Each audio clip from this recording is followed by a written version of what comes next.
Live and online, it's Sleepless with Steve and the Movie Book Club with your host, Steve Pulaski.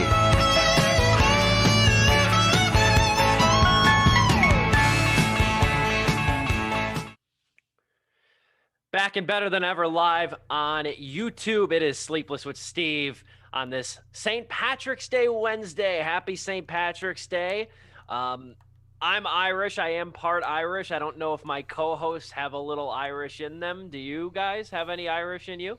Nope, only Italian. Oh, actually, no. I do have one family member who's Irish, so maybe I am part Irish. I'll do a 33andMe sometime. By marriage, or is it like a distant cousin? No, it's actually a distant cousin. Yeah. Oh, nice. Okay, now I think about it. Yeah. Filipino here. No, not even close. But I am wearing blue-green. You can't see it because the light's shit. But there's some blue-green right here, so I'm good. Don't touch me. Oh, dude, so in some workplace, it's like, hey, pinch. It's like, get away from me. Don't touch me. We're still in the middle of a pandemic.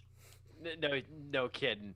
But yeah, I'm like half Irish and Polish, so I really have. I'll tell you right now. I always make the joke. I'm half Irish and half Polish. I have no patience and no tolerance either for drinking.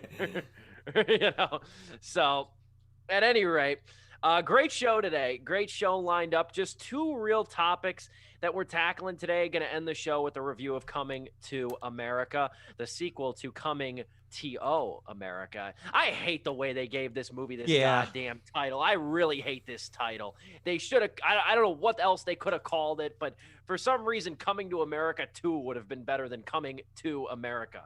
Too little, too late, but that's neither here nor there. Anyway, to Coming to America. We'll have that review at the end of the show. We got that coming. And then the Oscars, gentlemen. I don't know if you guys got up at 6 o'clock in the morning to watch the always anticlimactic Oscar announcements on social media. I used to do that back in high school and early college. I've quit doing that. I just wake up my normal time and go to Wikipedia, and I'm like, let me look at the nominations. Let me take them in.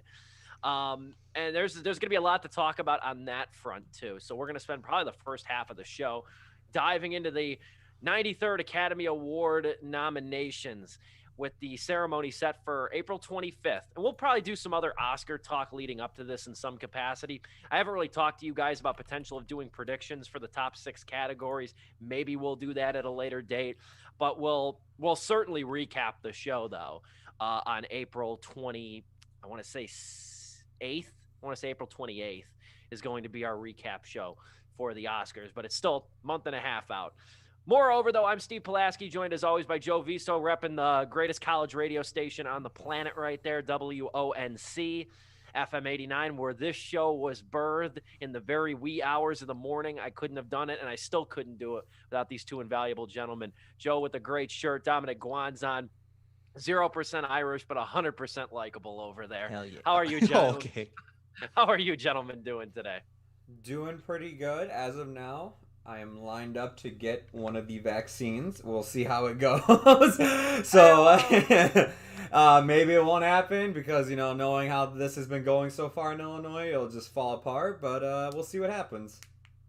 Get the juice. Chelsea got her first shot, so that we're happy for that. Second one is scheduled, so we are good to go there. I just figured I'm not going to get the shot for months. Yeah. Just because I'm young, I'm healthy, so it's like, put me on the back of the line. If someone's, hey yo, you want a shot? And it's like, yeah, oh, okay, yeah, sure, whatever. As the great Hamilton once said, "Don't throw away your shot." There you go. 100%. Not the first time I've seen that joke though, but fitting enough. God damn it. I'll be eligible in Illinois at the end of the month because the next phase includes media members. Okay. So it's good to see the fake news is of some priority in this country. So that's wonderful. I kept joking because I think as of the 31st, we'll be on phase 1C of vaccine distribution in Illinois. I kept making the joke that small market radio DJs are phase 1Z and my two cats are phase 1Y. I kept making that joke too. So we'll be dead last on that. But first time. I mean, think of where we were a year ago. It's first time I feel like in a long time this country's got at least some glimmers of optimism, at least how I see it. So It's been a year. It's been a year. there's that. been It a has year. been a whole ass year, to say the least. But we might as well move into the main topic of the show. We'll get started with this.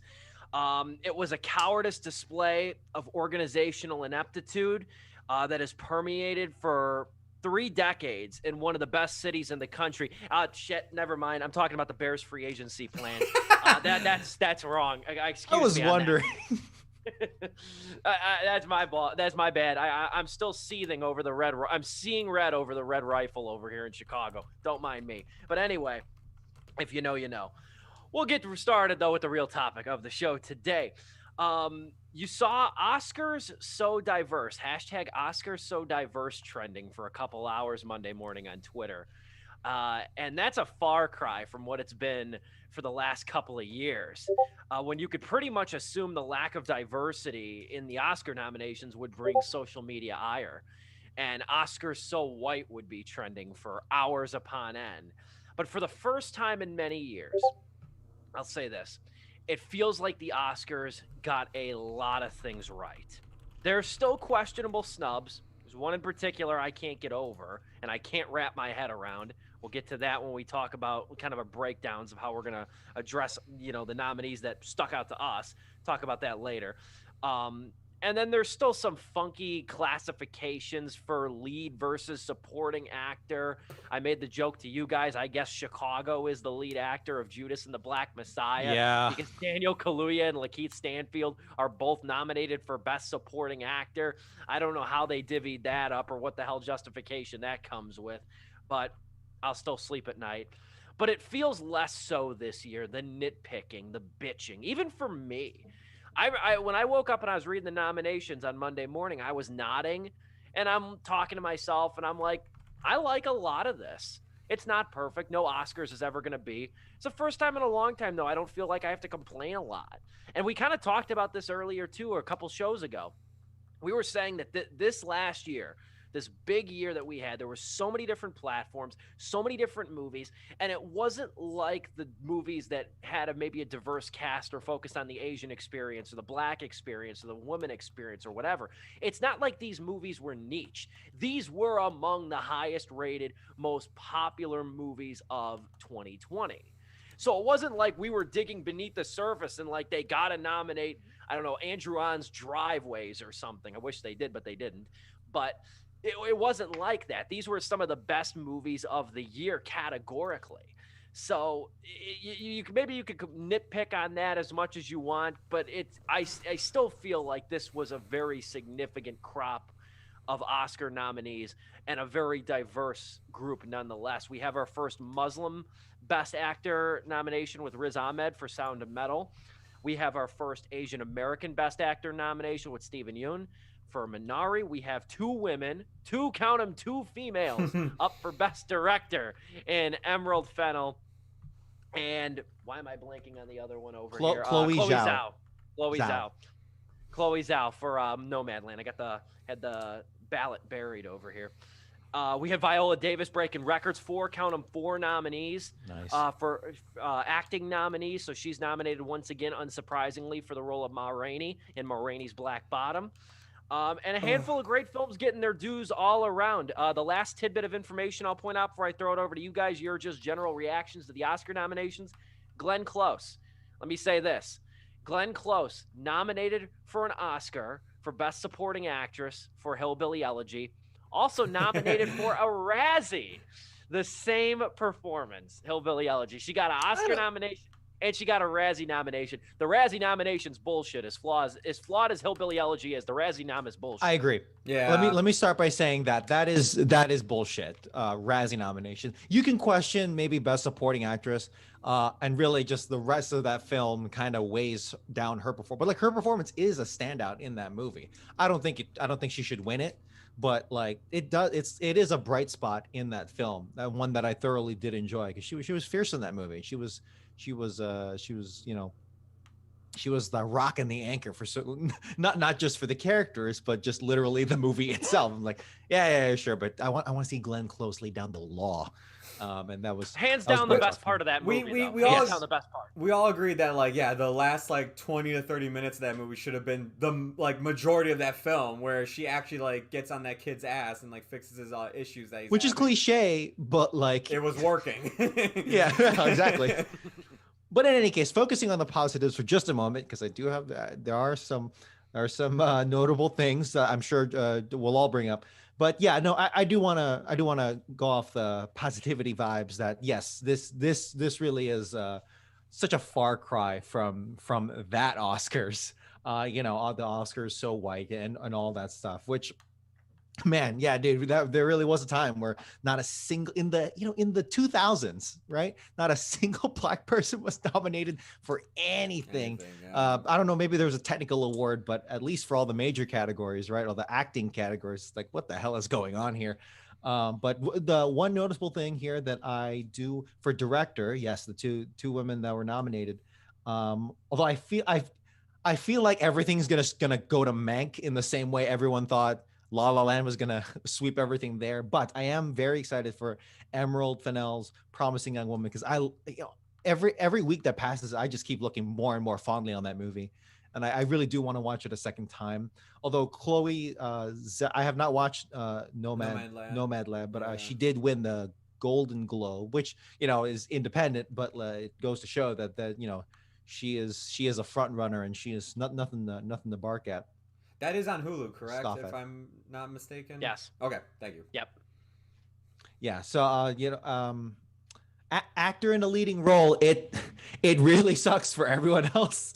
Particularly for Anthony Hopkins, Gary Oldman, they're fine. I do feel bad for Steven Yeun and Riz Ahmed, just in a little bit, because it's like, damn, they're up against Chadwick freaking Boseman, which, hey, when he does win, it's like, that's well deserved. Absolutely. It just sucks a little bit, how it's like, yeah, but we also have like other good performances there too. So it's you have a hard time. Like I said, circumstances aside, if Chadwick Boseman were still alive today, I would not gripe about him winning. Yeah, me but neither. it's like I would not gripe at all about him winning. But damn, I love Steven Yeun. Like he was really good in that movie. Would have loved for him to be nominated a different year. I know a lot of people are saying like, oh, he's gonna win because a lot of people have been putting the whole Heath Ledger thing on it, where it's like because he passed away, they'll give it to him as like one last performance. And it's like the thing is though is that it is a great performance and everything. I don't know even if he was alive, if he would win for that performance, but like I could totally see it happening. It's that good of a performance that I don't doubt that it could win. I just would think Steven Yeun would get it though. I'm in your guys' camp. I think he's gonna get it, honestly. I have not seen Sound of Metal, so I can't. I don't know if any of us have. I haven't seen it either. Yeah. Between we'll Chadwick Boseman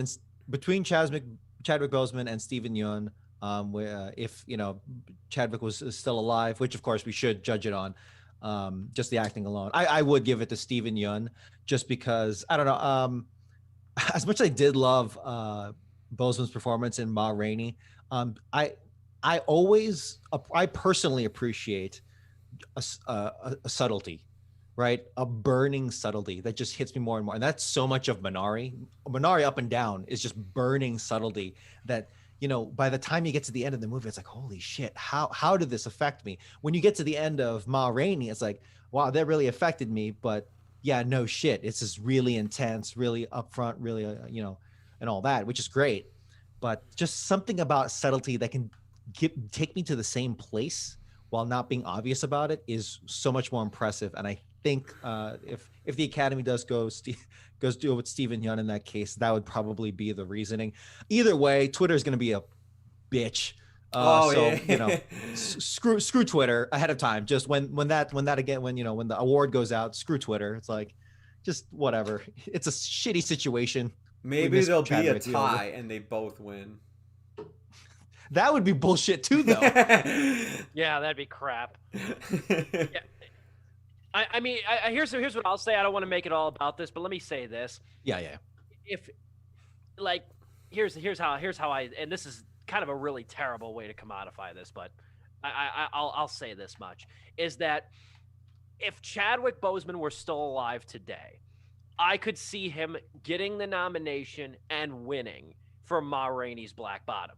Yeah. If Heath Ledger were still alive the following year when he won the Oscar for the Joker in The Dark Knight, I could see him being nominated. I couldn't see him winning. Well, I would have to pull up the list on that, but I don't want to focus too much on this because we do want to move on to the rest. Well, actually, actor in a leading role, the biggest enough for me was Delroy Lindo, because that's what I was gonna bring up. Thank you. Yes, Thank you.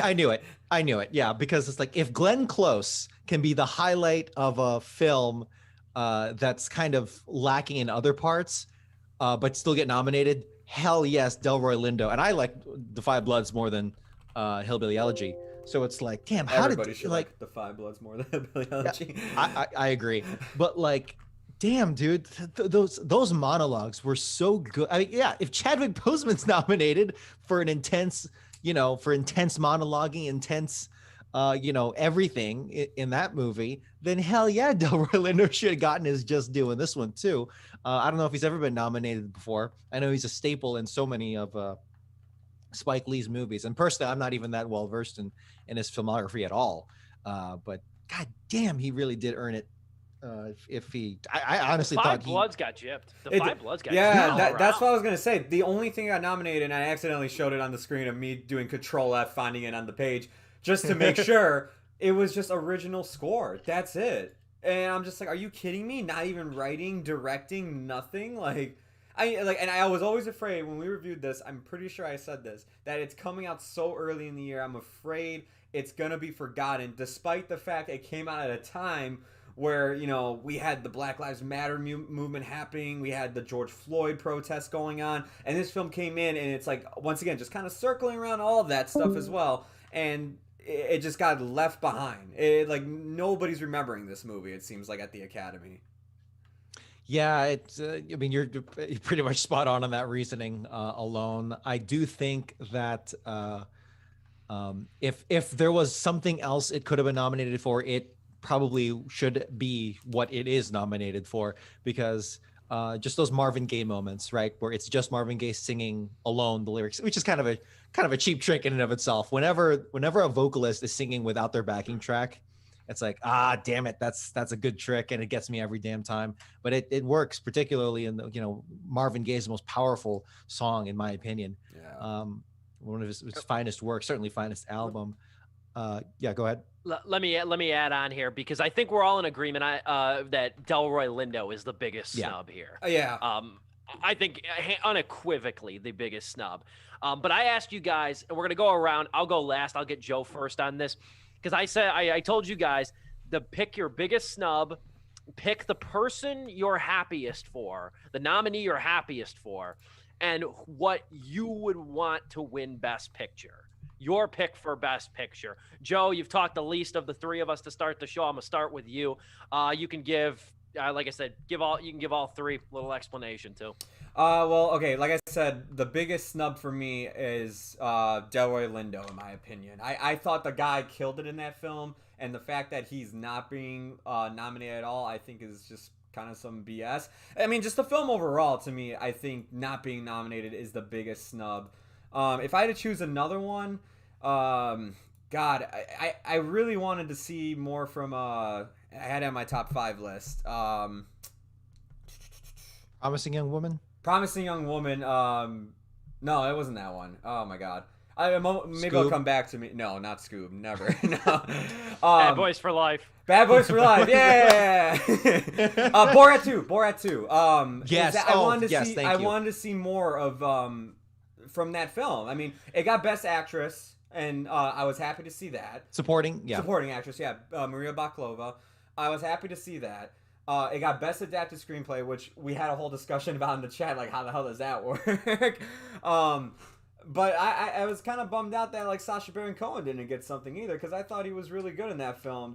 But he got the one for Trial Chicago 7. I don't know. I was like, I felt like Borat 2, and I'll go into this more when we go into Coming to America, for a sequel that came out so many years later, after we just got done with Coming to America, which I won't get into just yet, but also Zombieland 2 and a bunch of other sequels that come so many years later.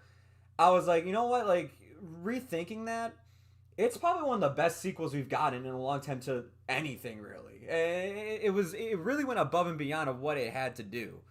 Now, the person I was the happiest to see get nominated was, forgive me if I butcher the name here, but Yoon Jung from Minari, the grandmother. I was so happy to see her get nominated because I was talking about it in the review. Like, she reminds me of like any grandmother that I've met, especially my two, where like, you know, that connection she has with her grandson and everything. I thought it was so sweet, so cute, and I'm so glad to see she got nominated. In fact, if you want to throw another snub, I was hoping that little kid from Minari was gonna get it, man. I was hoping he would get it, because seeing that he won the Critics' Choice Awards, I think, or whatever award it was, I forgot which award it was, but like he had this whole acceptance speech. It was for the best youngest actor or something, and he had like this really heartwarming acceptance speech. It's like, damn, man, this kid, I hope he does get nominated for the Oscar. That would be cool as hell to see, man. Just the nomination. He doesn't have to win it, just the nomination. But yeah, I was so happy to see that she got nominated for Best Supporting Actress. I don't know if she's gonna win it. I'm up in the air about that one. That one to me so far has like a lot of people. I haven't seen The Father, but I've heard Olivia Colman's very good in that movie. But between her, Maria Bakalova, and Yoon Yo Jung, I don't know who's gonna win that. As far as Best Picture, God, this is the hardest one for me because every film here I was actually like last year I was actually cool with. But if I have to pick your pick, not what you think will win. Yeah. If I have to go with one, just by process of elimination, it's coming down to either Minari or Promising Young Woman. And I'll just go with Minari. Oh, God damn it. That's me too. That's me too. Because it's like Child of Chicago 7, I gave like 3 out of 4 stars. I haven't seen Sound of Metal. I still haven't seen No Man Land. I saw Mank. It's good, but like, you know, again, like, you know, it's just a 3 out of 4 star movie for me. Haven't seen The Father, and Judas the Black Messiah was 3 out of 4 stars. So maybe when I see those other films, I'll have a more clear, definite answer. But right now, it's either between Minari or Promising Young Woman. Dude, she injected so much character into that movie that just came out of left field because I thought it was just gonna, you know, Borat. So it was like, oh yeah, the typical Borat stuff, and I thought, you know, the daughter would be, you know, just a C plot or whatever, and like a cheap joke, maybe with a couple of sexist things, you know, haha, Kazakhstan is sexist. But no, she winds up like straight up carrying the second half of that movie, and just injects so much heart into injects so much heart into a Borat film. So I'm really happiest for her there. Biggest snub, yeah, Delroy Lindo. No surprise there. I'm gonna meme and say biggest snub was Lupin the Third, the first, for not being nominated for animated picture. Although I have not seen the movie, so I don't know. I just think anime should automatically. There should be an anime category in the Oscar. No, I don't freaking know what I'm talking about. And really, yeah, if it for Best Picture, it really is down to Minari and Promising, because the other movies, you know, Trial, Judas, good movies. The acting, I think, brings it over the top. But in terms of full packages, oh man, it's really tough. I'm gonna say Promising Young Woman because it's just more provocative, just for the hell of it. But really, it's neck and neck because I would not be upset with either of those two winning. Well, okay, let me ask this. Actually, no, Steve, you go, then I'll ask it. Okay, sure. Biggest snub, Delroy Lindo. Inexcusable. No contest. If you would have told me he'd emerge with nothing, let alone Da 5 Bloods getting only 1 nomination for score back in June, I wouldn't have believed you, especially in a year like this one. So the Academy's got some sort of vendetta against Spike Lee. I don't know what the hell it is, but that's some shit that he didn't get nominated. Delroy Lindo. Person I'm happiest for, Dom kind of stole my thunder on this one. I'm very happy for Yoon Jung-yoon to get nominated for Minari. I got to go with Maria Bakalova though, and you got to think too. This is her first big role. Like her first role, ultimately. Maria Bakalova, she's a Bulgarian actress, and she was so unknown when Borat's subsequent movie film came out. There was hardly any info on her at all. She didn't even have a Wikipedia page.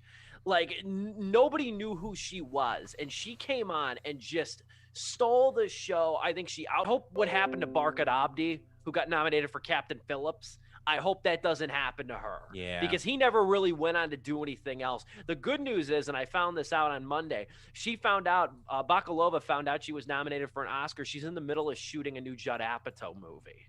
And Nice. she was on set. Oh, cool. And that's how she found out that she's nominated. What were you going to say, Joe?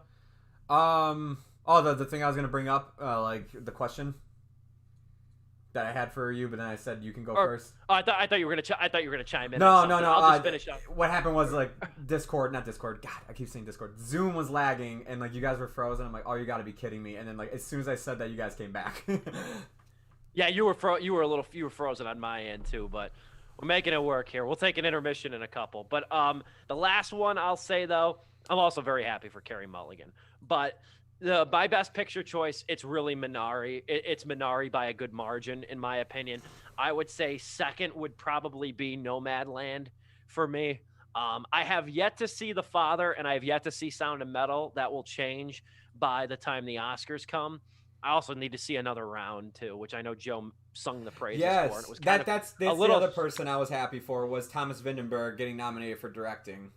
A little surprising on that one for him. I thought it might have been George C. Wolfe for Ma Rainey's Black Bottom, but you get some new blood in there. Vinterberg nominated for Best Director, so I'll be interested to watch that. Weird that right now though, it's Minari and Nomad. It's Minari really for me at Best Picture, and it's no contest. Nomadland would be my close second. I am kind of disappointed Ma Rainey didn't get nominated for Best Picture. Yeah, but you can't have everything. Yeah, it's really weird that there is no Best Foreign Film this year. There's international. Oh, it's that's international feature. Oh, okay. It's international feature. That's why there's one category short too. Okay, I was going through each. They're down one category. I was going through each page. I kept seeing. I kept typing in Best Foreign, and it didn't come up on my Control Find. I'm like, what the hell happened to the category? Is it gone? No, it's Best International Feature, and there's also sound editing and sound mixing are just sound now. Yeah. They're just so there's 23 categories as opposed to 24. Oh man. Anyway, what I was gonna say is, what out of the best pictures, what do you think is gonna win? What do you think is gonna be the one that the Academy is gonna pick? I'd say ask me again in a couple weeks. Right now, I would say it's Nomadland or Mank. Yeah, I would say it's one of those two. I think it's one of those two as well. I was gonna say that. That's what I've been hearing without having seen the movies. Yeah. Of what I have seen, I would Judas, Promising, Trial, and Minari. I would go with Minari of the ones only I've seen. Yeah. I hope it's Minari, just kind of like how Parasite blinded us. But you don't want to ask me what I think is going to win Best Picture. I have not gotten Best Picture right since Spotlight. Since the year after they changed the voting process of how they tally up Best Picture votes, I've gone goose egg every year, and it pisses me off on Best Picture. So I need to kind of zero in again this year. But yeah, there's only 23 categories again, because I didn't even notice it until the morning of that they took sound editing and sound mixing, and they just called it sound, which is, in my opinion, what it should have been all along, because the last few years it was the same movies pretty much getting sound editing and mixing nominees. It was the same movies. Then you get like one different. I'd be like, okay, they like the editing, they like the sound editing in this movie, but the sound mixing wasn't up to par compared to this movie, whose sound editing evidently lacked because they weren't nominated. Yeah. You know, big old ordeal. But we'll be talking more Oscars throughout the next several weeks. Probably not a whole lot of news on that front, but we might give our predictions, at least for the big 6 categories, the week before the Oscars air or the Wednesday before it airs. And then we'll do a big recap come April 28th. We'll take a short time out, though. Come on back with Coming to America, the review of the new Eddie Murphy Arsenio Hall film. So we'll be back in a few short minutes. In the meantime, though, get ready for our review of Coming to America.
are back at Sleepless with Steve live on YouTube. That was a nice intermission brought to you by Zoom.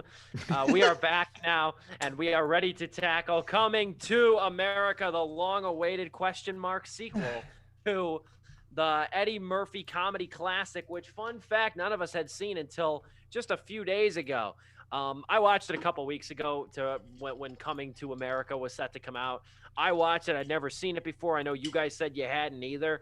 But here's a sequel that spent a generation in development hell. And the upsetting part is all that time in the works didn't inspire much besides a remake of what was already considered to be a comedy classic. That's pretty much what this sequel to Coming to America was. Before we kind of dive into the sequel, just general thoughts on the original. I liked it a lot. It actually sat better with me. I liked it the more I thought about it afterwards. Because it really feels like a complete comedy. You have a lot of different characters. You have a lot of different, funny scenes and good humor, but you have good drama. You have good emotional heft too. And you got some very memorable sequences throughout. I had a lot of fun with the original. Really quickly though, what'd you guys think of it? Joe, I'll start with you. I thought the exact same thing. I thought for a movie that's a comedy, there's actually a lot of heart to it. And the character Akeem actually has a really good arc throughout that entire story. But also, like, everybody keeps telling me it's one of Eddie Murphy's best movies that he made. And for the longest time, I was like, man, it can't be better than Beverly Hills Cop. Like, that's my favorite one he's ever made. And till this day, I still think that. But Coming to America came close, man. There are so many good one-liners in it, and so many good visual jokes, like with the Jerry curl. That stuff had me dying the entire time. But yeah, I thought it was a very fun film. It's got a great cast too, and it's Eddie Murphy at his like prime, man. Like, you can't get better than that. Totally agree. Dom, your thoughts? I'm actually not. I don't think I'm as keen on it as you gentlemen are. It is solid, and it is a pretty good Eddie Murphy movie. I think Dolomite Is My Name. Right, that Dolomite Is My Name. Yeah, I think that's his best. Okay. I need to revisit Beverly Hills Cop. So maybe withhold that judgment a little, but at the very least better than Adventures of Pluto Nash. But the heart actually, Joe, you mentioned it. It actually came through. I don't know if it was just the '80s filter to everything. That's like, oh damn, nostalgia, because we also saw a little bit of that too in Coming to America. But in the original, I don't know. Maybe it's just because I had just seen. So I actually watched it inversely. I watched the sequel first and then the original schedules. I don't know, but I don't know if it was just that. And I've been watching other stuff that was more modern, contemporary, but the pacing actually the pacing just felt slow for me. And of course, naturally, it's a movie from the '80s as opposed to something nowadays. But, I wonder if that's just it's a me thing. I mean, obviously, it's my subjective opinion, but it's like, for a comedy, it wasn't actually hitting on all the dials that I thought it was going to, and that might have been just the expectations of what I saw in like that montage in the sequel, where it's like, oh yeah, I'm expecting more of this, but it certainly did have that heart, but it was just a little bit more slow. It was slower paced, and but James Earl Jones was fantastic, and seeing Akeem definitely shined through, but like certain other characters where it's like like Simi was like, did he do functionally anything good in the original? I don't think so, and unfortunately we really don't get much with the mother character, who doesn't even, because I think the actress passed away. Madge Sinclair. For the sequel. But even then, it's like, they're tapping into a relationship that we really didn't get to see. We just kind of assumed based off the scene alone. So, not as keen on it. I don't want to do like a whole review because we need to talk about the actual movie that we're reviewing. But it might just be my tastes have shaped differently over the years. Maybe I also just need to watch a different movie from the 80s. Like I still have fond memories of Ghostbusters that I need to revisit. I will say one thing with both movies, actually more so with the original, just seeing a movie celebrate Black culture on the mainstream historically was actually really cool to see. Yeah. It's like, damn, Black Panther ain't got nothing on the first Coming to America, because this was Zamunda was not Sokovia, Wakanda was Zamunda was Wakanda before Wakanda, at least in the film, of course. I kept thinking that too. I was like, damn, like they could have done Black Panther in the 80s. What was stopping them? Yeah. You want to hear a fun fact though? The costume designer for the sequel Coming to America is Ruth E. Carter, who worked on Black Panther. Yep. There you go. That makes perfect sense. Yeah. I think some of the costumes here could go for Oscar nominations too, because I will say one of the most positive things I could say about this sequel is that it is beautiful. It's filled with visual creativity, vibrant patterns, because the sequel, unlike the original, spends the bulk of its time in the country of Zamunda, the fictional country. And Ruth E. Carter, though, creates this really elaborate color scheme and patterns that really draw on African tradition. And it's gorgeous. Like, it's a visual feast, this movie. More so than the original one is. But that's kind of where my praise for this stops. You know what I equate this sequel to, Coming to America? You know what I equate it to?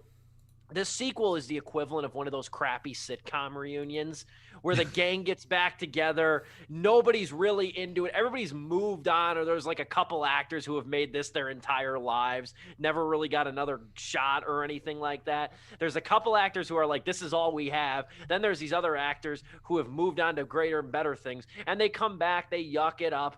They yuck up the scenery. They recite their catchphrases. You got it, dude. But then no one's heart seems really in it. And everybody just eventually starts to look older. And that's what I equate this movie to. In terms of really belated sequels, it's a lot more Dumb and Dumber 2 than it is Bill and Ted Face the Music. Ooh, no. I vehemently argue that statement alone. I thought... So in the specific niche of... I'm not talking about Dumb and Dumber or When Harry Met Lloyd. I'm talking about the actual sequel to Dumb and Dumber. Nah, still, man. I'm just clarifying. I think coming to this... Oh, God damn it. I think the sequel of Coming to America is a better years later sequel than Bill and Ted was. Ooh. I genuinely believe that. No, I believe that. No. This review just got really interesting. Defend yourself. What the hell? Yeah, dude. Well, first of all, it's like Bill and Ted is just a hot mess, right? So, I mean, okay, I feel like defending myself would be more so shitting on Bill and Ted. I was going to say hot mess. I was like, whoa. The cap in this chat right now. Dude, hold on. I'm sorry. We're talking about Bill and Ted Face the Music. I'm sorry, not Face. Yeah, the newest one, right? Yeah. Yes. Okay. Yeah. No, I think the sequel to Coming to America is a better years later sequel than Bill and Ted Face the Music. I believe that. Oh God, you got to defend yourself. We literally said, we're like, this review won't take long. Like, we don't have much to say. Yeah, we literally said that. We're like, we don't have too much to say. And Dom pulls out this hot take plank over here. No, there's you took a hot take too, actually. Well, here's the thing. I don't hate Dumb and Dumber 2. Okay, I don't hate Dumb and Dumber 2. I would say in some ways Dumb and Dumber 2 is better than this, but this is more in line with that than Bill and Ted Face the Music, which I'm not saying is the holy grail of belated sequels over here, but I'm saying is certainly better than this. Dom, what say you? Okay, I have not seen Dumb and Dumber 2. I literally only seen the first Dumb and Dumber, and I actually need to rewatch it. But yeah, dude. Okay, so because I'm kind of defending a movie I don't necessarily love, but whatever. That's the business we're in. That's Steve's life every day. The heart in Coming to America, I thought, came through a lot. You know what? I'm not even going to start with the heart. I'm going to start with just the clarity of just being just like its plot and its film is a lot less convoluted than Bill and Ted Face the Music, because Bill and Ted was like the problem is that it had time screwy in it, time screwy stuff in it. And on top of that, I just thought it didn't execute well because it's so busy trying to get its plot together that all of the jokes that it was trying to do just fell flat on its ass. Whereas in Coming to America, totally. Again, I saw the sequel first before the original, but even then, I still realized that they recycled a lot of jokes. And Steve, you are spot on correct. Where it's some of these actors and actresses where it's they're really milking it for all it's worth because this is kind of all they had. But I thought I need to remember names here. Eddie Murphy's love interest, Lisa? Sherry Headley. Thank you. Lisa is the character name, yeah. Yes. Sherry Headley actually has a more expansive role because in the original Coming to America, not by leaps and bounds, but in the original Coming to America, she's nothing more than a trophy, one-note affection for these dueling gentlemen here, and she's she's just meek, demure, perfect, whatever. In the sequel, she is the matriarch that we didn't get to see in the OG Coming to America. We saw a little bit of it, but at least in she got to have some time with Leslie Jones, where it's okay, yeah, sure, Leslie Jones is being Leslie Jones in this film, but I feel like we should have talked about the sequel first before going into this argument. But I did like where she went. I liked where some of the character work went to. Again, I'm saying character work as if this is standout fantastic. It's really not, and it is recycled. I will definitely give it that. But I think it is. I think it's better. I think it's better than Bill and Ted Face the Music. Notice how when you come out with that charged reaction and you say it was better than Bill and Ted Face the Music. Notice how now you're on the defensive and you're trying to you know what I mean. You're trying to just compel yourself to say kind things. But I'll stand by it. it. No, fair. I love dissent. That makes the show great. Before we get into you, Joe, let me just say this though. Let me add on to this though. The cast here is mostly good. They have a lot of energy. Mm-hmm. Nobody, I don't think, is really grossly miscast here. But the problem is, comparing it to the original, the new characters, this is probably my biggest beef with this movie. The new characters here, they are not given compelling arcs because the narrative is so dedicated to rehashing the moments from the original. Jermaine Fowler plays Lavelle in this movie, Akeem's son. He doesn't have much of an identity, and neither does his romance, which suddenly becomes the big crux of the third act. Thank you. Because it mirrors Akeem's disobedience to the kingdom of to the land of Zamunda when he went and married Lisa of Queens. And you don't get much of an identity with him either. Like at the beginning, we're first introduced to Fowler's Lavelle character. He seems kind of wise in a way, wise cracking, a little savvy and everything. At least that's how I kind of perceived him when we first met him. But then he kind of shows that he really doesn't know a whole lot. Then you take him back to Zamunda, and then it's kind of he's more bumbling. He's more of a bumbling type archetype here. You don't get much identity with his relationship, with his Sigurd, if you will. I would say that the two other most developed characters outside of the core, characters we're most familiar with are probably Leslie Jones, who plays his mother, and Wesley Snipes, who's very good here, surprisingly. Yeah. Who's very good here as the Emperor of Nextdoria, I think it is, which is a great name. But that was probably my single greatest issue with this movie, is that the new characters aren't giving anything to do, and then the old characters are just rehashing plot points and happenstance from the original movie. Don't you think too, when they go back to Queens in this sequel, wouldn't you have thought that the barbers that were still hanging out at this shop, wouldn't you think they'd be retired or long gone dead by now? They were older than hell in the original, and it's 30 years later and this barber shop is still standing. I know it's petty, but it bugged the shit out of me. I thought it was funny that they're still alive and still in business, and nobody's there still. I thought it's just it's literally the same customers. I'm man, I feel like they just don't ever leave the barbershop unless if they're with each other.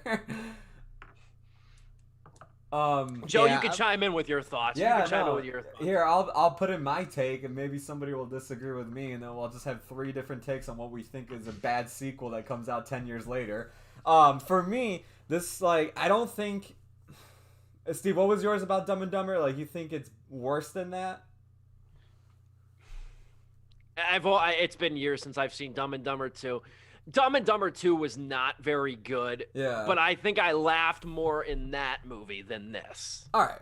And then Dom, you said that Bill and Ted was like not even as close to being as good as this movie was, considering like the year gap. Okay. Correct. Well, for me, I'm gonna bring Zombieland 2 into the mix now. Because Zombieland 2 to me was one of the biggest disappointment sequels for me that came out recently. And I was just like... Zombieland. And I would say Zombieland 2 is better than all three. Oh my God. I would say Zombieland 2 is better than all three. I have not seen it, but I would actually believe it. I would actually be receptive to that argument. Okay. Go on, Joe. Here's the thing. I played it up for laughs. Zombieland 2 is actually the best of all three. I will agree with you. So you have one side. Where actually you have multiple sides. I'm gonna get into this. You have one side where it's like the sequel that came out 10 years later or whatever, and it's actually half decent. It's done competently well, and it's okay for what it is. And that to me is Bill and Ted Face the Music and Zombieland 2. Then you have the ones that just are a complete shit show, which are the God, I'm trying to think here of like, because any film that I can remember is like going out of my head right now. But like sequels that are way too late. Anchorman 2 is not that bad. Anchorman 2 is not good. Well, basically that. Like a lot of comedies that usually fall into that. Oh, Zoolander 2, perfect example. There we go. Oh God. That is a complete mess of a film, of a sequel that came out way too late. Coming to America to me falls in between these two categories. Okay. Where it's just in this middle void area where it's like, it's not that bad, but it's also not even like, I think decent, like enough to where I'm like, I could recommend somebody to watch it. And it's nowhere near what Borat 2 was, which was, you know, as I was saying, a sequel that came out so many years later and actually found something new to do with the movie and actually wrote around this whole idea of the pandemic. And like, consider what Borat 2 had to do as a sequel. Not only did it come out 10 years later and it had like an idea of what to do with the Borat character, having him have a relationship with his daughter, but they also wrote around the pandemic as well and made it work in the film. Now you have Coming to America, which, and this is how most of these later year sequels go, it's like they come up with the punchlines for the movie. Oh, we'll have the movie and we'll get everybody back, and this time it's going to take place in Zamunda. And Akeem has to pass down the throne now, just like his father did, to his son, but he doesn't have a son. And so they set everything up, but they didn't actually write anything out after the setup. Because once you go back to Zamunda from Queens, that's where the film kind of just comes to a stop and just plateaus for me. Because nothing gets really developed. The jokes are pretty stale at that point, and they just get repeated. And like honestly, when it comes time to wrap everything up and we need to like, you know, get to the conclusion and what the message of this film was all about, it felt like it kind of pulled it out of its ass at the very end, man. Because like at the very end of like, and we need Zamunda to modernize and like let women be in power. It was like, okay, you guys were kind of hinting at this, but like literally in the last 5 minutes, you're like, problem solved. And it was just like, are you kidding me? You're one of those sequels where it's just like, when we get to our climax, that's how we solve the issue, because we're just at the climax, not because we built to it, we just got to it, and now we need to just end. Here's where I'll argue it, and I'm not even arguing directly. I would say the sequel, Coming to America's greatest faults lies primarily, I mean, yes, it is recycled and, you know, whatever, that is its own issue, but part of it is because what it was building on top of, the original Coming to America, in my opinion, wasn't terribly strong to begin with.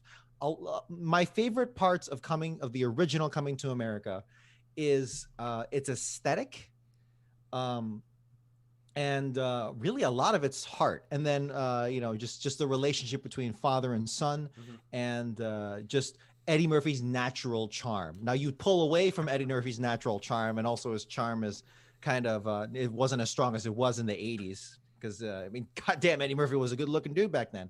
But with where it lands now, it's like, yeah. So Joe, you mentioned that, yeah, we kind of wrapped this plot point up about the women, whatever. I felt like in the original, they kind of wrapped up the point about Sherry Henley it was like, no, I'm the one that you love. And it's like, I don't know, I felt like you wrapped that up pretty quick, also as well. So that plot point just kind of like, oh, okay. It felt like the characters were meandering towards a resolution that we kind of knew what was gonna go to, but again, maybe that was just the sensibilities in 1983 and how things were. Maybe it wasn't as cliche, but again, part of the reason why it might be the 80s. Yeah, go ahead, Steve. I was going to say, I'll do 2 quick points. One to your point, too. Well, first off, I'll say, just speaking of the plot, too, just in general, I think it's a bad sign, and this is how I knew I was going to be in for a rough sequel. It's a bad sign when it has to retcon the original movie in order to get the plot in gear, too. And the whole idea that Akeem slept with a woman that he has no recollection of, and how they had to retcon that entire bar scene. What are you going to say? I was going to say, it ruins one of my favorite jokes from the original film, which is it's Semi and Akeem cleaning a window. And like Semi literally turns to Akeem, he's like, I haven't had sex in like months since we've come here to America. Like, I hope you're happy. And Akeem just totally ignores him because he sees Lisa walking by, and like Semi's just like depressed and like hates being here and everything. But it's just like, now you think about it, it's like, oh well, no, you guys actually did have sex because of this whole plot line now. That's a phenomenal point I didn't even consider. The number one, number two. Like I said, Dom's less lower on the original Coming to America than both of us. But to the point, though, much of the humor in the original movie was the fish out of water premise of these two these two members of African royalty, at least one, Akeem, the other one's a servant, but still, they're coming from Zamunda to Queens, and we're familiar, at least with American customs, we as the audience, so we're watching them kind of bumble and stumble their way around Queens. When it's confined to Zamunda, it's kind of just because it's a fictional place. It's kind of more along the lines of like the screenwriter's imagination. That's what it's more up to. And where this movie can dazzle visually, and Ruthie Carter is not going to get near the credit she deserves for the wonderful job she did on these costumes. But once you take them out of that Queen setting and put them back in their home country and stuff, I don't know. I feel like a lot of energy and a lot of urgency was lost on that too, notwithstanding the fact that it's essentially doing the same thing. Yeah, you're right. Doing the same thing, but the inverse now. It's like, oh, instead of the African in America, it's the Americans in Africa. And the thing that sucks is like, you think about it, it's like, man, you should have gotten way more creative with like, because now this is us finally exploring Zamunda. We just got a taste of it at the very beginning of the film, of the original film. Now we get to have like as much as we want to do. And here's the thing is like, they probably looked at this and were like, well, we're not Black Panther. We don't have the advanced technology to explore Wakanda. So what the hell are we going to do with Zamunda? And it's still like, well, you could have done like some crazy, like, cool traditions. Like, there's nothing wrong with just having something appealing to look at, having something cool to look at in a comedy and just writing jokes around it. Like, I feel like they were just like, they didn't take full advantage of them being in Zamunda. And the entire time of them being in Zamunda, the only tradition they really focused on was Lavelle becoming a man. And it's just like, that's not that interesting. We've seen this played out in hundreds of films.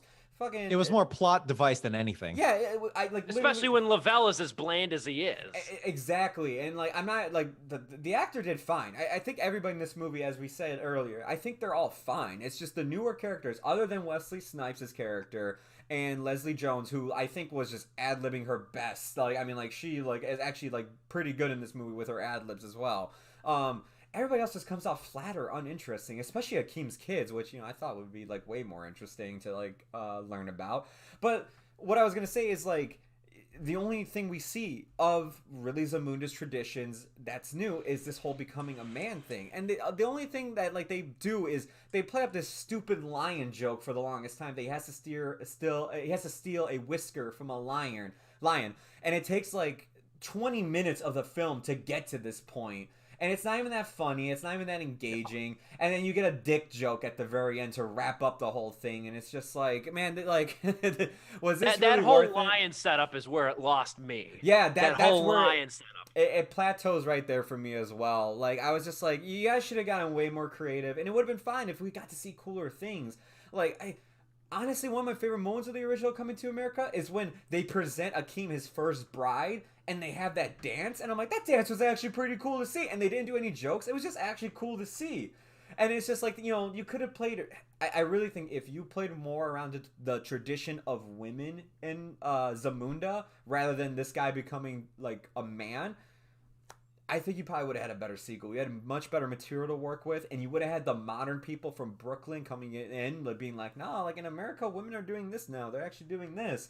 And you could have had, like, you could have had the whole tension and conflict there, but also, like, you could have had some funny jokes there where it's just like Zamunda's, like, stuck in the past and needs to move forward with what they which do they with touch women. on, but not really. It's all in dialogue where it's like, Yeah. oh, you thought you changed everything, but then you didn't. And it's Yeah. like, okay, cool. Can we see some of that? It's like, okay, whatever. Joe, 100%. I totally agree with you there. And where the film definitely drops off. So like it's like a small pro, but mostly con, where it's like, to me, the original Coming to America was it was a little bit one note, not entirely, but just the fish out of water thing I've seen a billion times in so many other forms of media. So by the time I get around to watching it, finally the 1988 movie, I was like, okay, I've kind of seen this. It's whatever. It's of its time, sure. And in that case, it was a little bit slower for me, slower paced. So maybe the humor wasn't as fast paced as I am used to now, or what have you. Yeah, that might be more of a me thing and more of a, just how comedies might have been made back then. Maybe not all of them, but just this particular film. One small pro is of the sequel is that it's trying to throw in so much shit with all of its characters that it actually winds up being a little bit faster paced, which I kind of appreciate. I wish they would like write better jokes and come up with more original stuff on the side. Yeah. But that is kind of one small benefit. And it's like this, the movie does have the original does have heart to it, and the sequel it's trying to come through as well, but it winds up unfortunately becoming more like a soap opera thing. Thank you. As opposed to they get too more like a focused on soap this opera. drama near the end. Yeah, totally. It's like here's what Black Panther would have been if it had like no superheroes and no like connection to anything else. It was just people bickering, which is okay, sure, but like, but you know what?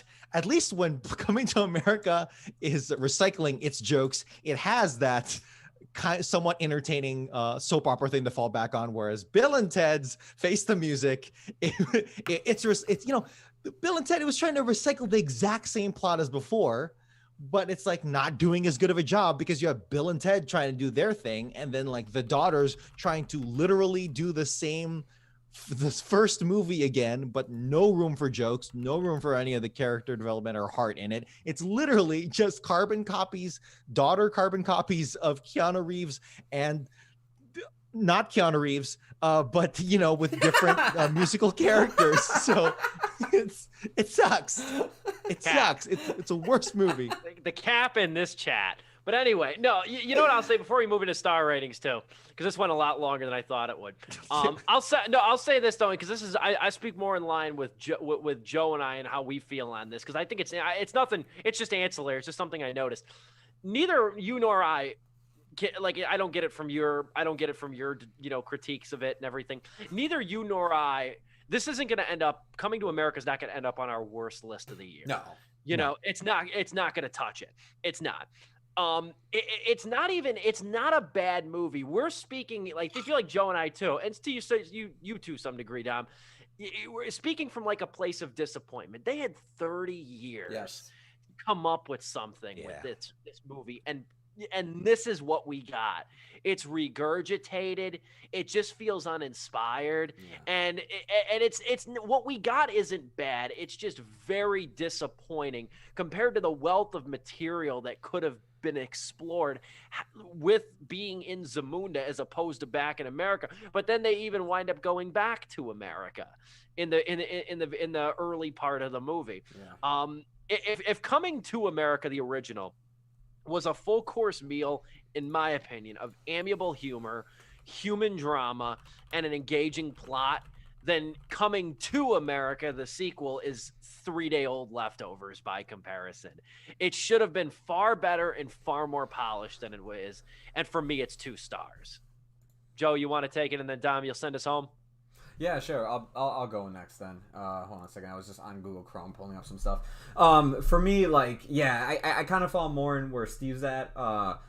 It's just disappointing. It's not bad. It's just, I look at it and it's just like, damn, like, you know, I was really hoping, like, I'm not saying like Borat 2 like definitely set my expectations of the movie, but after seeing what Borat 2 did, I was like, well, maybe like these Amazon studio like, you know, produced movies, maybe they got like, you know, actually something up their sleeve. And I was hoping Coming to America would be like, you know, a similar situation where it comes out and it does something unique, it does something fun.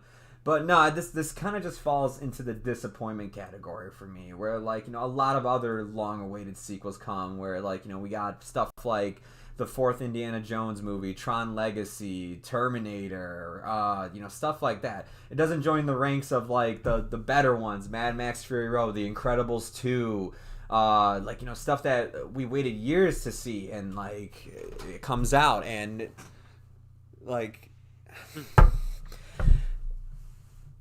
Okay, well, God, I'm glad that happened and threw me off my rhythm. I'm just gonna wrap up here. I was just disappointed with the movie, and I'm gonna give it 2.5 out of 3 stars. 2.5. Damn. Yeah. No. I wasn't like the pros actually. The first half to me is actually good. Like, I actually enjoyed the first half. I liked all the callback jokes. I thought they were done really well. It's when they get to Zamunda and he starts going through the trial, I kind of felt the movie like start to sludge and just start dropping in quality. Fair point. Dom, send us home. 3.5. No. I think part of it really was because I was watching this with Chelsea, and we were kind of doing the black theater, movie theater thing where it's like we were just you know, laughing at it the whole time and just saying shit, pausing the movie and whatever. That might have had something to do with it. Yeah. But the sequel here, it is what it is, but I'm going to focus here on some of the highlights with, you know, Wesley Snipes is a standout as the general, as the bad guy general in this movie. I actually thought it was Arsenio Hall for a hot second. I'm like, is that Arsenio again? Like, no, it's Wesley freaking Snipes. And he's just having the time of his life. Yeah. It's like, yeah, like there were like multiple dancing numbers on there too, where it's like, oh, okay, this is cool. This is vibing. And seeing James Earl Jones, that must have been a weird scene, but also it's like maybe that's just how James Earl Jones is, where it's like, yeah, everyone is celebrating my funeral, but I'm still here to see it, and I have that actually made me laugh really hard. Yeah, and I have Midnight Train. Yeah, I have Midnight Train to Georgia being sung by the original singer, or at least, you know, the most famous singer here, doing this song for me, and while I'm sitting here in this coffin. That must be like a level of meta that to me I was laughing my ass off too. And you know, Arsenio Hall again, killing it. I feel like culturally America is sleeping on Arsenio Hall, at least on what he has done for, you know, culturally in America for so long, particularly with his talk show. I haven't watched too much of it, but it's like, damn, this dude was kicking ass. Apparently, I don't know. Maybe I don't know the full story, but I thought he was killing her. I feel like I had one more thing. I thought Sherry Headley had a little more to do here, at least, you know, as opposed to just being the Macon Demure whatever, not taking home any Oscars. Oh, okay. Here's what I was gonna say. If Suicide Squad can win an Oscar despite being a bad movie, but winning it for makeup, I genuinely believe Coming to America, the sequel, can win an Oscar for costuming for this movie. You know what? And I think this movie is better than Suicide Squad. I'm having way more fun with it there. And, you know, and I know exactly, you know, the recycling of superheroes, whatever stuff in Suicide Squad. At least I know what I'm getting when I'm watching the reduce, reuse, and recycling here in Coming to America. That's what I'll say. 2.5 out of 4 stars, because it was just fun for me. So there you go. Nice work, gentlemen. Great show. Very slim and trim show. But next week, we've got Cherry. We're going to talk about that. I cannot wait to hear what you guys think of this. I have so many thoughts on this movie. It's not even funny. This movie will take, I think, a good amount of time to talk about. I didn't know what I was expecting. It's the Russo brothers' first movie after the Avengers, post Avengers. This thing is something else. Cannot wait to talk about Cherry. That's on Apple TV Plus. We'll also be getting a review, hopefully, if Joe can stomach it, the Snyder Cut of Justice League. If Joe can stomach it, we shall see if we will get the review of that. And then we're going to see what we didn't talk about it today because we had two other things, two big things we want to talk about. Next week, we'll also dive in and see what Movie Pass has up their sleeve, because Movie Pass, if you saw, Joe brought this to our attention. I think I brought it to your guys' attention. A friend of mine showed it to me that if you go to moviepass.ventures, I think is what it is, there's a countdown on their website. And for 6 days, it's supposed to go off on Monday, whatever the hell's supposed to happen.